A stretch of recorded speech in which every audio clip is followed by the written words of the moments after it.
बिस्मिल्लाहिर्रहमानिर्रहीम। असल बात से मैं हूं इकबाल जंजुआ। नाज़रीन, आज इस्लामी जमहूरिया पाकिस्तान से भी बेशुमार ख़बरें हैं, लेकिन आज जो मैं ख़ास तौर पर बात करूंगा, पहला टॉपिक मेरा वो जो अवामी एक्शन कमेटी का असीरान एहतजाज के हवाले से जो रिहाई के सिलसिले में था, उस पर बात करूंगा। और दूसरे नंबर पे जो आज़ाद कश्मीर का शायर अहमद फरहाद वो रिहा हुआ और आज उसकी बाग में जिस तरह से इस्तकबाल किया गया, इस पे सबसे पहले कोटली में आते हैं कि कोटली में जो पिछले 2-3 दिन से एक एहतजाज था जो प्लंदरी से शुरू हुआ, जिनका बुनियादी मुतालबा ये था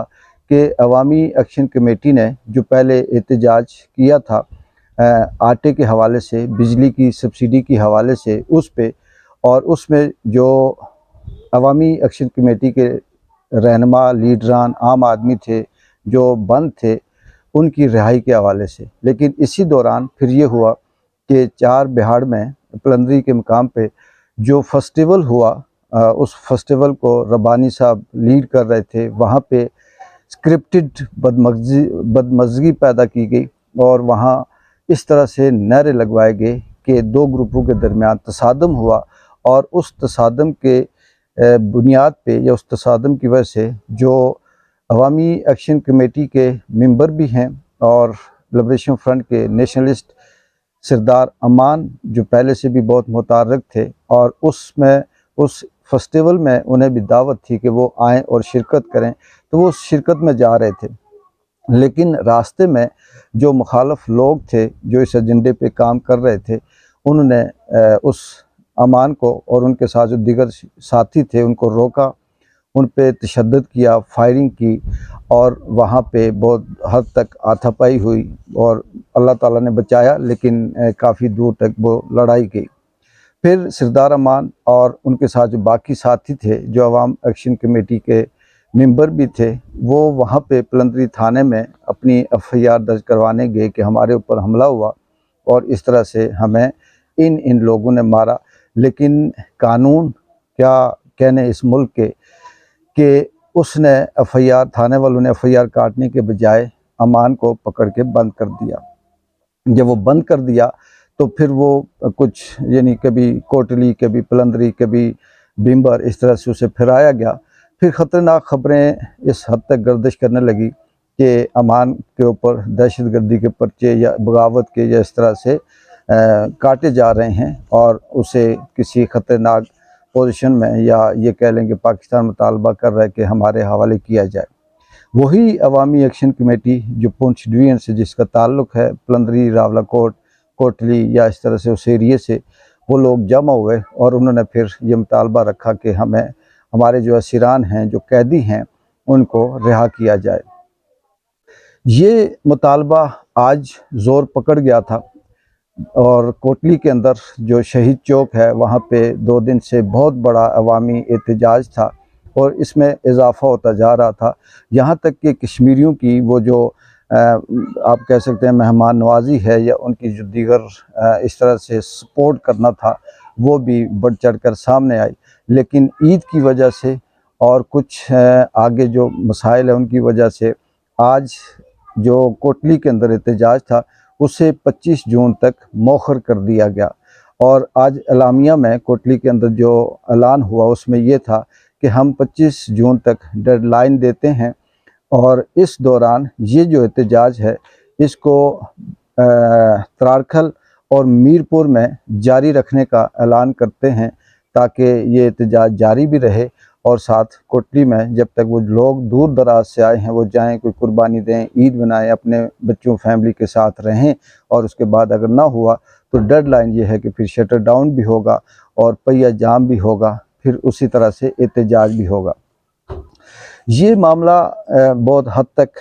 देखने में छोटा सा है, लेकिन इसके जो कंसिक्वेंसेस हैं, इसके जो नताइज हैं, ये इंतहाई ख़तरनाक भी हैं और ये आगे चिंगारी बहुत हद तक भड़क भी सकती है। इसमें शौकत नवाज़ मीर जो पहले भी अवामी एक्शन कमेटी को लीड कर रहे थे और इस दफ़ा भी वो लीड कर रहे थे, पहली दफ़ा जब उन्होंने सब्सिडी के हवाले से, आटे और बिजली के हवाले से बात करने की कोशिश की, तो बहुत तफसीली उन्होंने कानून, आइन को सामने रखते हुए वो कानून जो ख़ुद कश्मीर और पाकिस्तान के अंदर उन्होंने ख़ुद से किया, उसको सामने रखते हुए उन्होंने बताया कि बिजली किस तरह से हमें मिलनी चाहिए, मंगला की बिजली कितनी जाती है, किस तरह से यूनिट है और किस तरह से हमें लूटा जा रहा है, ये सारी चीज़ें। लेकिन इस दफ़ा भी जो कोटली के अंदर शहीद चौक पे शौकत नवाज़ मीर ने जो तकरीर की, जो ख़िताब किया, उसमें भी उन्होंने आइन और कानून को सामने रखते हुए अवाम को ये समझाने की कोशिश की कि ये जो जीएसटी टैक्स है, ये किस तरह से हमारे ऊपर गैर कानूनी मुसल्लत है, लागू किया गया है कि हमारी ही बिजली हमसे लेकर फिर अपने वापडा के अंदर मुंतकिल करके फिर वहाँ से वापस हमें टैक्स लगा कर दी जाती है। इसके अलावा और भी उन्होंने बहुत सी बातें की, कश्मीरियत के हवाले से, पहचान के हवाले से, ये सारी बातें। सवाल इसमें ये पैदा होता है, बहुत सी बातें हैं जो आप जानते भी हैं कि वो शऊर जो कश्मीरियों को 70 सालों से नहीं आया था, इस 2 दफ़ा के एहतजाज के अंदर आया। अब सवाल ये है कि कौन ऐसा है कि जो ये इस लेवल पे कश्मीरियों को ला के खड़ा कर रहा है कि कश्मीरियों की जो शऊर है, जो आगाही है, वो बेदारी है, वो दिन ब दिन बढ़ती जा रही है। और इसका अंदाज़ा आप यहाँ से लगा सकते हैं, चाहे वो 4 बिहाड़ का फेस्टिवल हो या फिर जो वज़ीर-ए-आज़म आज़ाद कश्मीर चौधरी अनवारुल हक हैं, इनका आज़ाद कश्मीर भर का दौरा हो, इसमें चंद मुट्ठी भर लोग भी जमा नहीं हो सके और जो लोग जमा भी हुए वो सिर्फ़ और सिर्फ ज़ाती किसी न किसी वज़ीर के ताल्लुक़ की वजह से जमा हुए। लोग इस हद तक आज़ाद कश्मीर की हुकूमत से मुतनफ़्फ़र हैं जिस तरह से पाकिस्तान के अंदर चल रहा है। अब ये सब समझ चुके हैं कि ये खेल कौन खेल रहा है, किस तरह से हमें तकसीम किया जा रहा है, किस तरह से हमारे अंदर नफ़रत पैदा की जा रही है और किस तरह से हमारा हक़ खाकर फिर हमें ही कहा जा रहा है कि आप हमारे मक़रूज़ हो, जबकि हम मक़रूज़ नहीं हैं। मक़रूज़ तो असल में हमारा पाकिस्तान है। ये सिलसिला बढ़ता जा रहा है और जिस तरह से कश्मीरियों को उठाना, मारना, अगवा करना, इनके ऊपर पर्चे करना, ये सब कुछ किया जा रहा है, इससे ये लगता है कि ये आने वाले वक्त में कश्मीरियों के लिए नुकसानदेह नहीं है, बल्कि ये कश्मीरियों के हक़ में जाएगा। पाकिस्तान इस दलदल में फंसता जाएगा क्योंकि दूसरी एक तरफ इंडिया वो सरेआम वाच कर रहा है। और शौकत नवाज़ मीर ने बड़ी खूबसूरत बात कही, उसने कहा इंडिया तो हमारा दुश्मन है,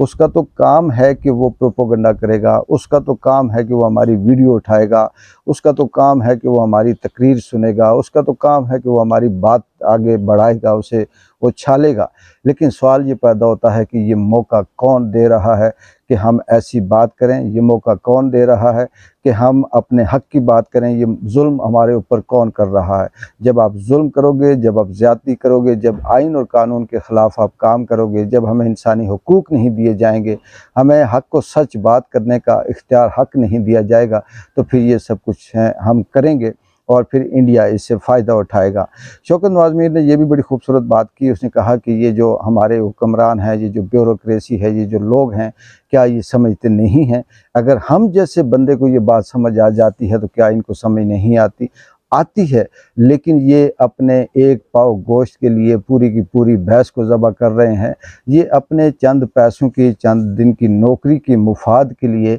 ये पूरे कश्मीरियों को और कश्मीरी की जो पहचान है, कश्मीरियों का जो हक़ है, उसको ये ना सिर्फ खा रहे हैं, दबा रहे हैं, बल्कि ये जुल्म ज़्यादती करके कश्मीरियों की ज़बानबंदी करने पर भी इन्हें मजबूर कर रहे हैं। इस पे आगे भी इंशाअल्लाह तफसील से बात होती रहेगी और आए रोज़ इस पे डेवलपमेंट होगी। कल भी इस पे मैं मज़ीद बात करूँगा। अभी आगे चलते हैं। अहमद फराद जो कल जिसे रिहाई हुई, तो कल भी मैं बात कर रहा था इस पे कि आज़ाद कश्मीर के जज ने जब रिहाई दी तो उन्होंने, मैं भी ज़रा मज़ाक़न बात की हो या सीरियस नोट पे की, इसका तो पता नहीं, लेकिन ये था नोट, जो बात बाहर आई थी वो ये थी कि जज साहब ने अहमद फराद की बेगम से ये कहा, मिसेस से ये कहा कि आप अपने शोहर को ये कहें कि वो सहाफ़त ना करें, शायरी करें। जज साहब ने बहुत अच्छा मशवरा दिया, लेकिन जज साहब से ये भी कहना है कि ठीक है, अहमद फराद सहाफ़त छोड़ देगा, लेकिन आप उसके घर का जो ख़र्चा है, उसकी जो ज़रूरियात हैं, उसके फैमिली, बच्चों की जो चीज़ें हैं, फ़ीसें हैं, ये आप भेजते रहें तो वो शायरी करता रहेगा, वो सहाफ़त छोड़ देगा। बड़ी अजीब मंतक है, ये पहली दफ़ा सुना है कि आप ये काम ना करें और ये काम करते रहें। तो इस तरह से तो कश्मीर पाकिस्तान के अंदर देखें या कश्मीर के अंदर देखें तो कोई भी किसी पोस्ट पे नहीं है, ना जज अपनी मेरिट पे है, ना वज़ीर मेरिट पे है, ना हुकूमत मेरिट पे है, ना पुलिस मेरिट पे है, ना यहाँ का कोई और इस तरह से ब्यूरोक्रेट मेरिट पे है। ये तो उनकी सलाहियत कुछ और है और लगा कुछ और दिया हुआ है। लेकिन चलें, है जिसकी लाठी उसकी भैंस। लेकिन जो ख़ास बात थी वो ये थी कि अहमद फराद की रिहाई के बाद आज आज़ाद कश्मीर में बाग हाड़ी गल के मकाम पर उनका जो इस्तकबाल किया गया, बाग के तमाम नौजवान, शायर, दिलचस्पी रखने वाले, आम आदमी, हुर्रियत पसंद कह सकते हैं, कौम परस्त कह सकते हैं, नेशनलिस्ट कह सकते हैं, हमदर्दी रखने वाले कह सकते हैं, वो सारे के सारे वहाँ मौजूद थे। और वहाँ पे अहमद फराद ने बड़ी मुख्तसर सी बात करते हुए ये कहा कि मैं बतौर शायर ये कहना चाहता हूँ कि मैं 3 चीज़ों पे यकीन रखता हूँ। मेरा मंशूर जो है वो 3 चीज़ें हैं। पहली चीज़ ये है कि आइन, किसी भी मुल्क का आइन उसका सहीफ़ा होता है। दूसरी बात उन्होंने कही कि मैं कानून की बालादस्ती चाहता हूँ और मेरा मंशूर में ये है कि कानून की बालादस्ती हो जिसमें सब बराबर हों, कोई छोटा बड़ा ना हो, कोई अमीर गरीब ना हो। और तीसरी बात उन्होंने कही कि बुनियादी इंसानी हुकूक, कि चाहे वो इंसान किसी भी तबके से, किसी भी मकतबा फ़िक्र से ताल्लुक़ रखता हो, उसके जो इंसानी हुकूक है वो उसे मिलने चाहिए। बिल्कुल यही जंग आइन की, कानून की बालादस्ती की और इंसानी हुकूक की जंग पाकिस्तान के अंदर इमरान खान भी यही जंग लड़ रहा है। और पाकिस्तान में जो इस वक्त ख़ास तौर पर जो जंग जारी है, जो फस्ताई जुल्म हो रहा है, वो भी सिर्फ इन 3 लफ्ज़ों पे हो रहा है कि वहाँ पे कानून की बालादस्ती होनी चाहिए, वहाँ पे एक कानून होना चाहिए, इंसानी हुकूक होने चाहिए, वहाँ पे आइन की बालादस्ती होनी चाहिए। लेकिन ये तीनों चीज़ें ना वहाँ हैं ना यहाँ हैं। उसकी वजह यह है कि पाकिस्तान के अंदर जो स्क्रिप्ट चल रहा है वही स्क्रिप्ट इस वक्त आज़ाद कश्मीर के अंदर भी चल रहा है। और उस स्क्रिप्ट की वजह से बदकिस्मती से जो नतीजा है वो दोनों जगहों पे वैसे का वैसा ही है, चाहे वो कश्मीर हो या पाकिस्तान। लेकिन ये एक बात वाज़ेह है कि अगर ये सिलसिला इसी तरह से चलता रहा तो पाकिस्तान में तो उन्होंने चलें जिस तरह से भी मार दाड़ करके कब्ज़ा किया हुआ है, लेकिन अगर सरदार अमान को रिहाई ना मिली या उसके ऊपर जुल्म करने की कोशिश की गई या उसके साथ कुछ अलग कोई इंसानी हुकूक की खिलाफ वर्जी करते हुए सलूक किया गया, तो ये कश्मीरी फिर ये नहीं देखेंगे कि उनका ताल्लुक़ किस कबीले से, किस खित्ते से, किस ख़ानदान से, किस इलाके से, किस सियासी जमात से है, बल्कि ये मुत्तहिद होकर फिर कुछ नया ही आएगा। और फिर वो जो जदोजहद पिछले 40-50 साल से चल रही है, उस जदोजहद का जो कहीं ना कहीं से सियासतदानों के थ्रू दबा कर रखी हुई है, फिर वो जदोजहद अब सामने आएगी और कश्मीरियों को शायद कि कंट्रोल करना मुश्किल हो। ये तमाम जो तरीक़े हैं, हरबे हैं कि कश्मीरी कहाँ से खाएंगे, कश्मीरी कैसे रहेंगे, वो मकरूज़ हैं, वो ऐसे हैं, वो वैसे हैं। जब इंसान गैरत पे, खुददारी पे आता है, घास भी खा लेता है, पत्ते भी खा लेता है, वो फिर पीछे नहीं हटता। जब सर पे कफन बांध लिया जाए तो फिर किसी गोली डंडे से डर नहीं लगता। अल्लाह ताला आने वाले वक्त में आसानियाँ करे, लेकिन जो जिस तरह से ताकतवर, जिस तरह से फस्ताई जो जुल्म है, ऐसे नहीं लगता कि ये हालात कहीं से सुधरें। लेकिन ये भी हकीकत है, तारीख़ गवाह है कि इनकलाब ऐसे नहीं आते, तरक्कियाँ ऐसे नहीं होती, शऊर ऐसे नहीं आते, मुल्क के अंदर कानून और रूल की, आइन की बालादस्ती ऐसे नहीं हो जाती। इसके लिए कुर्बानियाँ देनी पड़ती हैं। शायद कि पाकिस्तान में और कश्मीर में वो सिलसिला शुरू हो चुका है, वो वक्त आ चुका है। एक बार जिन जो को इजाज़त दें, अल्लाह हाफ़िज़।